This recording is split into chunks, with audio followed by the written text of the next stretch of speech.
You wanted the best. You've got the best podcast. The hottest podcast in the world. The Chris Voss Show. The preeminent podcast with guests so smart you may experience serious brain bleed. Get ready. Strap yourself in. Keep your hands, arms, and legs inside the vehicle at all times, because you're about to go on a monster education roller coaster with your brain. Now, here's your host, Chris Voss. Hi, folks. This is Voss here from thechrisvossshow.com, thechrisvossshow.com. What a presentation. I clearly should have, I missed my calling as an opera singer, or I don't know, some kind of crap, whatever. I don't know. Anyway, guys, the drill. It's another podcast. Welcome to it. We certainly appreciate you guys tuning in to see the video version of this, because it's much better than just listening, because there's the eye element for your eyes. It's a new technology they have on youtube.com/Chris Voss. Hit the bell notification button. Go over to goodreads.com/Chris Voss. You can see all the things we're reading and reviewing over there. In fact, there's a giveaway for my book and the second book that should be coming out this week. You can get one of those Goodreads giveaways where you might win a free one. Who doesn't like winning? Some people don't. I don't know. It's up to you, really. Take your pick. Go to all the different groups we have. There's like a whole mess of them on Facebook, LinkedIn, Twitter, Instagram, even one on TikTok for me and the Chris Voss Show. And you can, I don't know, see what we're doing over there. We're trying to keep up with all those crazy kids with their flipping fingers always doing all sorts of stuff. Today we have an amazing guest on the show with an amazing company. I think you're going to be interested in some of the things he's going to be talking about. We have Cameron McCarthy, who's the CEO and co-founder of WeStocks, which is a Techstars-backed company that makes it easier for shoppers to vote for products they want to see in stores. Maybe you guys can start working in the government. We need more voting or something like that, too. Anyway, welcome to the show, Cameron. How are you? And welcome. Yeah, I'm doing well. Thanks for having me, Chris. I appreciate it. There you go. Give us kind of a historical background on yourself, what got you into the business or the arena that you're currently in, and got you motivated to start this company. Yeah, again, thanks again for having me. A little background on myself is before I started this company, I have a background in CPG and retail. So for the past several years, I was a sales director for multiple different brands, always on the CPG side of things. So working for really large and emerging food and beverage brands, helping them get onto retail shelves, open up new accounts, and really expand their business. Before starting this company, I was actually the sales director for what at the time was the fastest growing hummus brand in the country. Took that brand to about 7,000 stores nationwide. Really love the product, great team, great experience, but at the same time, it brought up a ton of pain points in the industry and a lot of issues. The biggest issue being was I actually started that job on a Monday. That Sunday, we were on Shark Tank. So my first day on the job, we had thousands of customers basically asking us, where can I find this product? How can I support you? It was just mayhem, right? And we had no way to show retailers like Target and Walmart and Whole Foods, like, hey, there's people that want to see this product in stores. Like, they're asking for it. You should really carry it. So we turned to a paper request form, which sounds really archaic, and it is. And we asked people to fill it out and bring it into local stores, and we were shocked by the results. We opened up Target, we opened up Safeway, and a handful of other retailers, because customers were physically going into the store saying they wanted to see our product, and we were opening up those accounts shortly after. That's wild. Yeah, no, it was kind of old school. It's very old school, very kind of boots on the ground, guerrilla marketing campaign, but it works. But I would say it works, but also a lot of customers were like, you want me to do what? Like, I'm not going to go out to my store, fill this out, print out a form, and bring it into a local store. That seems like a lot of work. And so it really allowed me to step back and be like, okay, what's the issues here? What is working in terms of, okay, consumer demand's working. These requests are working once it does get to the right person inside the store. But the whole process is really outdated and not made for brands that are really growing predominantly online. Met my co-founder, decided to launch WeStock in 2019. And really high level, you did a good job encapsulating it at the beginning of the show. We make it really easy for shoppers to vote on their favorite products that they want to see at local stores. We do that by providing a SaaS product basically to emerging and large CPG brands, mostly, again, like food and beverage brands, that plugs into their website, their social media, their newsletter, basically anywhere where they're engaging with customers. And then we can see, okay, Susan shop in the New York area. She shops at Whole Foods. She likes keto products. and she wants to see this product on her shelf. And then we get all that data back to the brand and to the store so that they can expedite product placement and getting that new product on the shelf. That's pretty awesome. You know, one of my favorite brands is Hint Water, and I like the caffeine version, but I can't find it anywhere. And I actually found it at a local shop here, and I bought every single one off the shelf on purpose. My friend Carr is going to enjoy this. I bought all of them on purpose so that it would trigger their reorder. So they would be like, oh, wow, somebody bought out all the caffeine versions of Hint Water.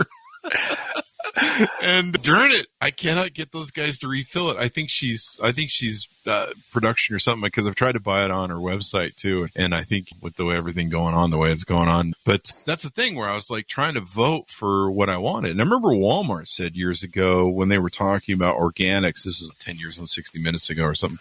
And they were like, if people vote with their dollar and they vote for what the products that they want, we'll ship them, and then they put more organic stuff in.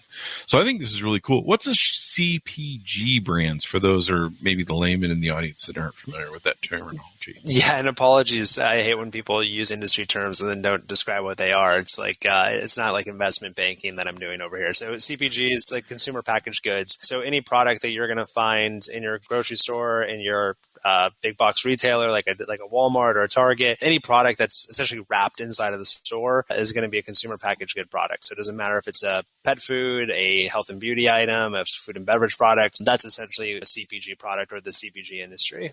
Wow. So now the what's the .com on it? It's not a .com, is it? What's the URL for the website? Yeah, so you can find our information at WeStock.io. The cool thing with consumers, though, like you're not going to find WeStock really coming to WeStock. You're going to probably find us by coming through another brand. So we work with over 450 brands. And like I mentioned, explaining what WeStock is, you'll usually engage with a brand on social media, like Instagram or Twitter, or you'll be a part of their newsletter, or maybe you'll hear about it from word of mouth. And then you'll go to their website, and that's where you'll see a WeStock link on their site. So we're a plugin that sits in with their site. So they do all the hard work by creating that brand trust with the end consumer. And then we capture where that customer shops. And then what we do is we're able to notify that customer then when the product's available at the local store, when it's on promotion, and then we allow that brand to have a one-on-one relationship based off of the store that they shop at. But the cool thing then is we have about, I would say, a little bit over 90,000 shoppers that we've captured so far to date.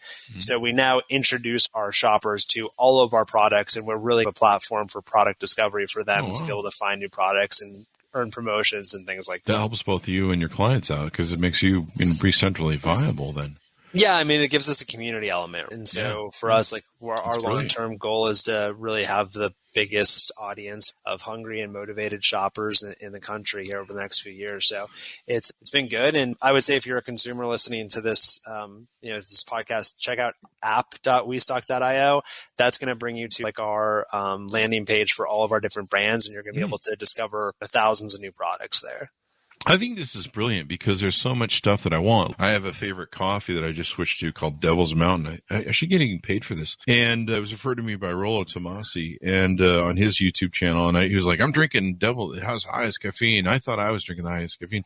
But I love the product, but I can only mail order it from the things. And I'm like, I want it local. And just like the Hint Water example, I love to get a notification when my store gets caffeine. I actually I have an issue with caffeine. Can you tell? So you guys pioneered this concept platform called crowd stalking. What is that? And is that against the law to stalk someone? Oh, what do you mean crowd stalking? Yeah, no, for us, like what we've been really testing, right, is the whole, WeStock is the company, but really the terminology of what we're trying to do is crowd stalking. And we own that word. And it's really about like, off the backs of crowdsourcing, right? We're cultivating all these different points of consumer demand. We're seeing where customers shop, what products they're interested in, all these different data points. And then the consumer is really owning what that shelf looks like. So the data that we're providing to the retailer and the brand should hopefully make their store reflect the products that they want to see. And that's what crowd stalking is. And now we're taking it a step further. We actually have pilots that are live in both Denver and New York with certain grocery stores where we actually own shelf space inside of the store. Oh, wow. And it's 100% curated by the customers that shop in that store. So we're cultivating all those data points. We're then seeing what products they want on the shelf. we're getting those items stocked within 2 weeks, and then we're notifying the customers in the area. So it's really, again, like making it so you control your whole shopping journey. So you would go into the store and you would see all the coffee you want to see, because all those requests would reflect what you wanted to see on the shelf. Yeah, this also helps stores, right? Right. It allows them to bring in new shoppers. Yeah. It allows them to create. If you can go shop. Yeah. If I'm getting a notification that I'm going to make an extra trip to Walmart. 100%. And I think too, like coming out of COVID, the last 18 months was how can I get out of the grocery store fast enough? And like now stores are really focused on how can we keep you in the store for longer, because that's where you find new items, you buy more products, you get a larger, what we call basket size, and then they're really happy. And so for us, we're really focused on those key elements.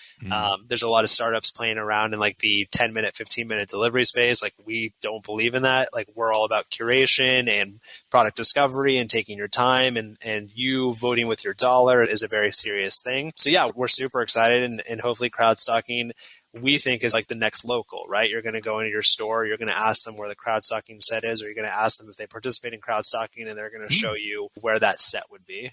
Yeah, that would be awesome. Because there's something worse that I hate than when I go to the store and I'm looking forward to buying that one brand and they're always out of it. Like my local Walmart has a real problem with keeping. I used to keeping basil, the pre-made basil. I grow it now, but the pre-made basil. And I used to go in there. I used to complain every time. It was nice. I just would say to the produce people, "Hey, every time I go in here, you're always out of basil. Buy some more at your Walmart. You've got the cash." But no one ever listened to me. I was telling an employee, and some manager, some faraway office probably doesn't care. Yeah. Chris Voss thinks. But I think this is important because it brings the power of the purchase kind of back to me. Because I think, I'm not sure this is what they actually think at the grocery store. But like, if he can't find that, he'll buy the other brand. So, whatever, we won't worry about it. But no, really, like I will go to a different store. I imagine there's other shoppers like me. If I don't find, there's a certain type of jam that I love to buy. It's a nice, expensive jam. If I don't find that at that store, they're out of it. I'm going to go to another store to get one out. And that loses sales for the current store, right? Yeah, there's a crazy stat that every year there's about $167 billion that's lost in sales because you go into the store and you walk out with an item that you were looking for but that they didn't carry. So it is a huge problem. And the stores are really just guessing, right? Like they have the way that it works is that there's a buyer who then makes all the purchases for either a region or an entire chain. They've got about 90% of their budget that's already set for the year. So that's to buy Downy and Coca-Cola and Pepsi and those brands that they know they're going to carry. But then they have 10% to play with and bring on new items. And that's fun, but that's also a really volatile part. And a lot of those brands end up failing. So if we can show consumer support for those brands, and then we can alert customers that those products are now available, that allows that buyer to do a much better job. It allows the consumer to have a really personalized experience, and then it allows the brand to succeed once they do get into that store. And I'll say too, it's not just about finding what you want to find, right? If your neighbor just went to Italy and they tried a coffee brand and they want to get into that store that you also shop, now you're interested in, this is what Mike across the street's been talking about. Now I'm going to try it. So it's really that community element to it as well that we're trying to build out. Almost social media shopping, maybe. I don't know. For sure. There's definitely a social aspect to it. Barbara bought that. It's like next door, only it's for groceries. It's like, Barbara just bought that jam from Italy. We should go buy it. 'Cause you got to keep up with the Joneses, right? There you go. Yeah, that's a whole new creep show of keeping up with the Joneses instead of buying the boats and stuff. You're like, what's in their refrigerator? We need to get the same stuff. Yeah, people are religious about their grocery shopping and their products in their fridge, man. So. Yeah, we're not going to buy that brand anymore. We're going to buy the more expensive brand because we got to show Barbara. I don't know. I'm just making jokes here. So does that pretty much cover through what WeStock and the crowdsourcing platform offers CPG brands and consumers? Is there anything else we need to touch on there? Yeah, that's really it. Again, if you're a consumer listening to this, check out app.westock.io. On the brand side, check out westock.io. We'd love to have you on board. We do a free 30-month trial. We got 450 brands on the platform. Yeah, that's the gist of it. Again, it's just all consumer focused, and we think that's the future of retail. The power of the consumer comes back. That would be awesome. Right. What's the oldest adage in retail, right? The customer's always right. We're always saying, why don't we listen to them? And that's what we try to do. Maybe they should give me one of those. You see the guy going around the store with the little stocking thing and he shoots the stuff that needs reordering?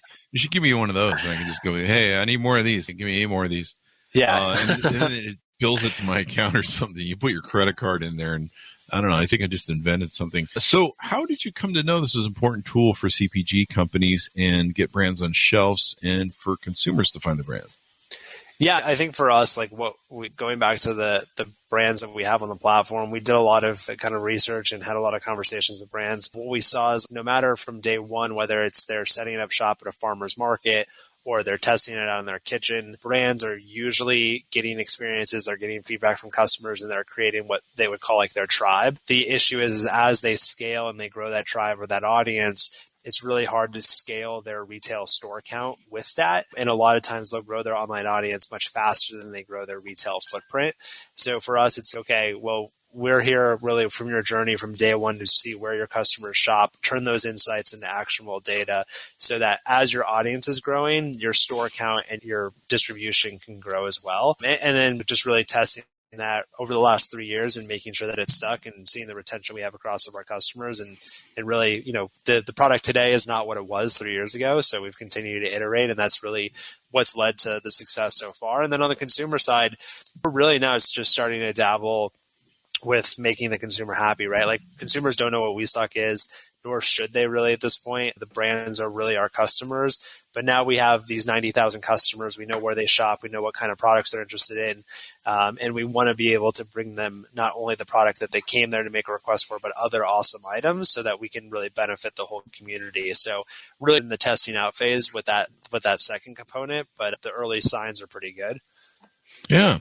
I like how you guys are attacking this. And there's a lot of benefits to everybody in the game, whether it's the brand or the consumer or even the store. If I own a store, I'd be like, what? There's like a social media crowd site that will send everybody my thing. Let's make those guys happy. Give them an aisle. I don't know. For sure. And I think too, like we see like I keep going back to grocery because it's a big focus of ours, but like you go into a Whole Foods right now or even a Walmart or Target, you're going to see a lot of third-party shopper app shoppers inside of there, right? So people shopping for you for delivery apps or for pickup apps, and it's not a great experience anymore for the shopper. And so you're in there doing your own personal shopping with other people that are shopping for other people. So we think in the future, those shoppers will probably go to a distribution center or a warehouse to do the shopping. Stores are going to get much smaller and more focused on curation, and we really want to be there for that, kind of movement. Mm-hmm. You know what I do if I have access to that? I'm going to open for more of those pizza sample booths at Costco on Saturdays. There needs to be more because if there's just like one of those, you can't even get near it because everyone's surrounding it. So that would be my vote. That's where my vote's going. Pizza booth. Yeah, that's how you know we're coming out of the pandemic a little bit now is that Costco's starting to sample again. So that's always I have them cough on it before they hand it to me. We're over it. I don't know. I'm just kidding. Anyway, is there anyone else doing this crowd stalking? No, we're the first ones playing in the space. You never like to say that you're like the only person doing it. There's obviously a few people that are doing similar things in terms of getting relevant data to emerging brands and selling to our same customer base, but no one's really attacking the same value proposition. The biggest thing for us is we really serve the customer, the brand, and the retailer, and usually most companies just go after one of those things. Makes our lives incredibly harder, but hopefully in the long term, it'll allow us to have a better competitive advantage. I think it's brilliant too. I know women control most of the spending in this country, like 95%. And I know they're very particular. Like if they want a brand then they're like, we want this one. If you've ever gotten a list from your girlfriend or wife, you're like, okay, I got to get the exact stuff. So this is brilliant because they can go find what they want. And since they're such loyal buyers, this is a great system for them. What's next for your company, WeStock? We're heading into kind of it'll be what will be year 3 here coming up. So obviously the pandemic year was difficult and we had to alter our plans and just make sure we, survived as a company. The last year it's been better and now we're really focused on kind of 2022 growth. I think for us, like we're really focusing on the product and making sure that we're providing the best product possible to our brands. I think I'm a sales-based founder and I came from sales and that whole CPG side of things. So being focused on product has always been foreign to me, but we've really been heads down and focused on product over the last 3 months. So we're excited about that and really just continuing to iterate on that component of it. And then the second part of it is just that consumer element. So we just launched a newsletter, provides a curated list of brands that we think customers might like that goes out every single 2 weeks to our thousands of customers. So we're really excited about that. We just launched promotional codes so that our customer bases can access and sample and try new products online before supporting them in store. So a lot of just benefits to those, two bases, consumers and brands, are on the horizon for us. Awesome. I like that. Who are some of your clients, if you don't mind dropping some names? Yeah, so we work with really big and well-known brands, so like Yingling, which is America's oldest brewery. We work with Utz Chips, which I'm sure if you went into any grocery store, you'll see an Utz Chips brand. We also work with like Chomps, which is the fastest growing like meat stick and jerky company. And then we work with a lot of great emerging brands. I would say about 50% of our brands do under $1 million in sales a year. So those are the cool brands, right, where they're just starting to catch on. They're just really iterating on something really cool. And we love to be a part of those stories really early on. But again, a lot of great food and beverage brands, a lot of great celebrity brands too that are always fun to work with. And yeah, the brands are our lifeblood. We wouldn't be anywhere without them. Yeah. One of the challenges I have too at my local stores is I'll find a brand that I like, and then they'll run out of it. And then I'm always going to, like, when I find something I really love, or maybe I see something on Amazon that's really highly rated, and I'm like, I really want that. I wonder if it's local. I'm always going to people's websites, brands' websites, and trying to see if they have one of those where we sell our products locally. Like, here's the stores that you can go to locally, and you can put in your zip code. And I love websites that have that, but not all brands have that sort of website set up where you can, put in your zip code, and they'll be like, oh, you can go down to your local XYZ and pick up this thing. And so sometimes it's like hunt and peck. I don't know, I guess I'll drive over to the one place over there and see, and then drive over there. And every now and then I'll discover something. I'll be like, oh my gosh, they have it here now.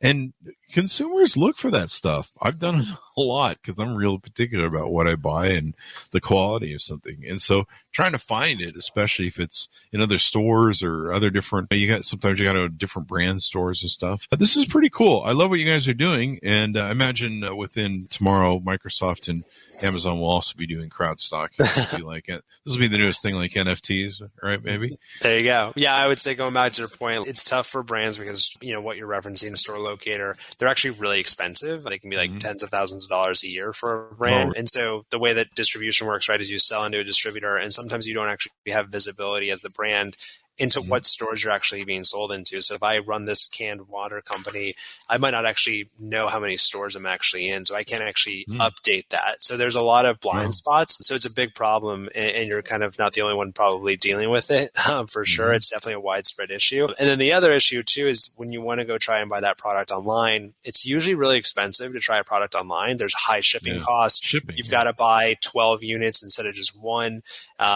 Maybe a lot of people are worried about like the environment in terms of ordering different products online. So there's a lot of various issues. So buying in store and trying in store is still the best way.